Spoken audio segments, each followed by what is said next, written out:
Pamirsa Dinas Pertanian dan Pangan Kabupaten Badung mewali nyobiahang promo tani sejeroning ngelimbakang kewentenan produk lokal. Parikrama inucap kemargiang antuk nyangre pengerau rahina jagat kuningan.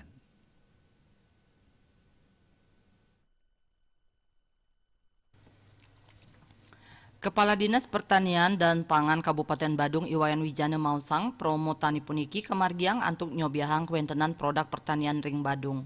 Melarapan promo tani puniki taler keabdiang wowohan lokal preside sayan kedautin krama lokal.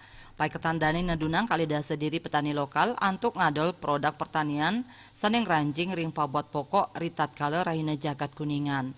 Petani inucap luire rauh saking petani wowohan janganan lakaran base miwah petani saneng ngarianin lengisnyuh saho petani saneng ngadol pisang hasil saking perkebunan ipun. Lianan rauh saking petani para peternak talerau antuk madolan. Olahan ternak sani kadol makadi daging ayam miwah telur ayam. Mawinan kuatesin antuk genah pemargin inucap wantah kelaksana yang rahina ring sajeroning nyangre pengrauh kuningan. Parikramo promo tani puniki sapisanan wantu antuk masarang produk petani ring Badung. Parwate Bali Pos.